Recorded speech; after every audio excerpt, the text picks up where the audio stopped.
Hey guys, how's it going? I'm Jeffrey and this is AutoAlchemy, the intersection between typology and self-growth.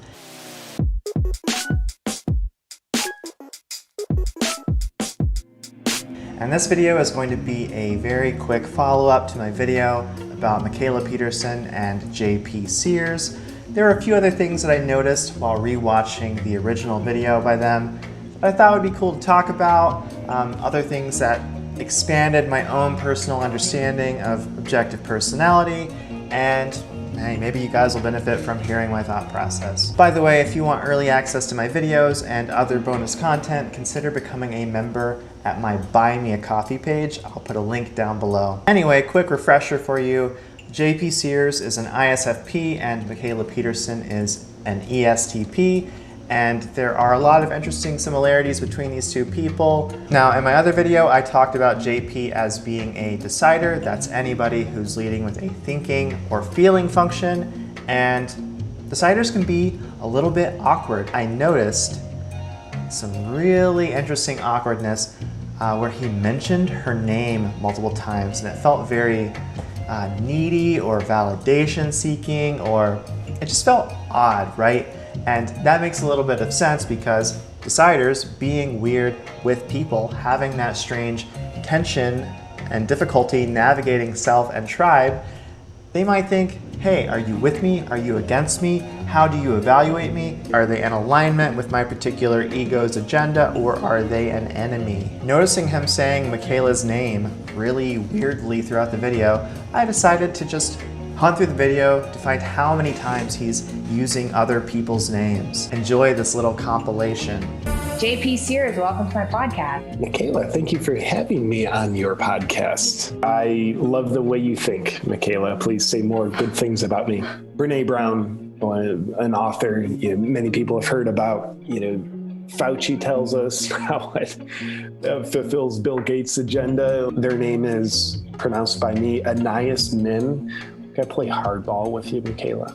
Wise man Ram Dass once said, because I want to get you censored, Mikhaila. There's so many, Mikhaila. I have to ask Mikhaila, what's your favorite conspiracy theory? Do you know who David Icke is? Wonderful interviews with Brian Rose of London Real. Adds more credibility to David Icke. 2 interviews David Icke did with London Rose. Hell yeah, thank you for having me on, Mikhaila. Meanwhile, Mikhaila Peterson says like 2 names throughout the course of the video. In one case, she's actually welcoming JP to the podcast. It's hard to get around having to do that. And the other time, I think she's just reacting to a question that he gave her. So she's using the name that was just thrown at her. Maybe that says something about the nature of a double decider versus the nature of a decider. Because the IPs are often not paying attention to the tribe, they're not sure where they stand among the tribe members. And so that's one part of the problem. And then the other side of the equation is that they may lack the confidence to know how to work with the tribe. So if you dislike me, I'm already not paying that much attention to other people. It's going to be like seeing behind the curtain. It's a revelation, and I don't have confidence to deal with that particular thing. I don't know how to work with the tribe. I don't know how to get on your good side after I've fallen out of your good graces. So I think that's one reason why he's kind of nervously using her name. He's trying to communicate to her, hey, I'm on your side. Are you on my side? Are we playing the same game here? Clearly we're having the same kind of conversation about these conspiratorial ideas. And in that little compilation, I also included various places where he's quoting different thinkers, different writers, and that's another thing that I see in introverted deciders. It's something that I see in myself. It's almost as if I am seeing parts of myself reflected in other people. So I'm projecting part of my own individual significance and identity out onto others. So I don't like the tribe per se, but I like these other people who just so happen to believe the same things that I believe.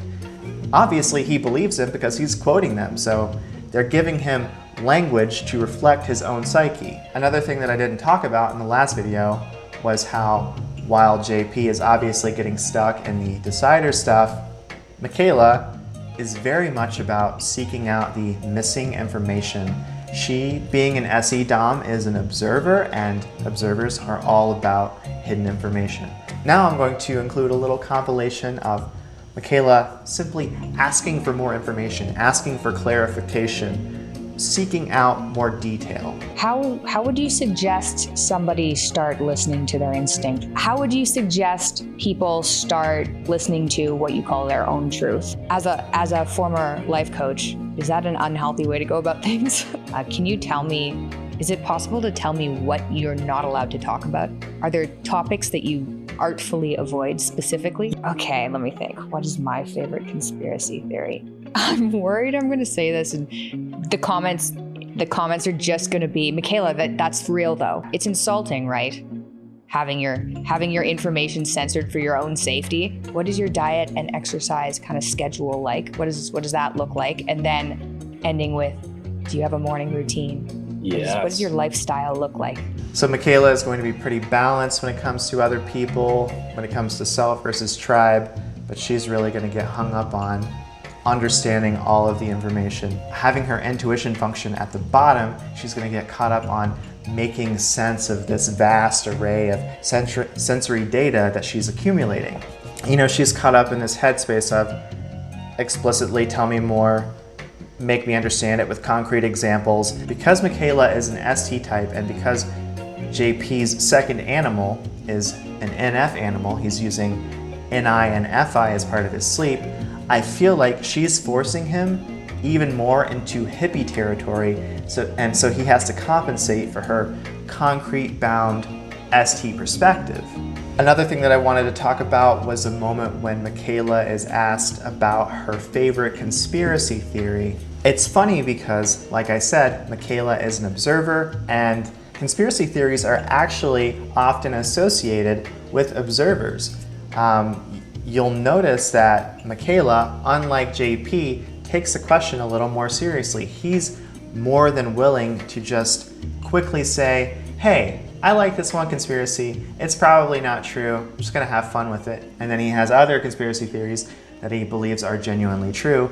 She, being a lead SE type, is struggling to even guess at a conspiracy because she's afraid that it might be real. There's this weird tension between what is real, what is just a figment of imagination. Often lead sensors are going to struggle to take that intuitive leap. They don't want to guess, and she's already going to have a lot of weirdness around conspiracy theories anyway because they are going to involve hidden information. I don't know, what if it's real? What else do I think is real that isn't real? That's where her psyche is getting stuck. When I started this carnivore diet, I was just like, oh my God, this is a possibility. What else do I know? What else do I think is right that isn't? And I just, was like, shit, it could be anything if I can only eat meat and be okay. If I can only eat meat and then put myself into remission. It's like, it could be anything. Finally, I had a few more thoughts about this one weird moment at the end where JP is trying to play devil's advocate to the devil's advocate. I originally thought that this moment was primarily him trying to be a double decider, whereas Mikhaila is more naturally doing the double deciding. She's more naturally considering counter arguments. I actually think that it goes a step beyond that. I think that not only is he struggling to be a double decider, I think he's trying to peacock his thinking function. He's trying to be a devil's advocate in the same way that ENTPs are notoriously known to be devil's advocates. He's trying to give a logical argument, but really he's tripping over himself and he's expressing an emotional truth. This video is a little more rambly than I had hoped, but when I don't script my videos and my true psychic tendencies come out, this is what you get. So I hope you guys appreciated it. I hope you learned something new or found a way to think about something a little bit differently. And that's it. So yeah, once again, thanks for tuning in. Thank you for liking, commenting, and subscribing. I will catch you guys next time.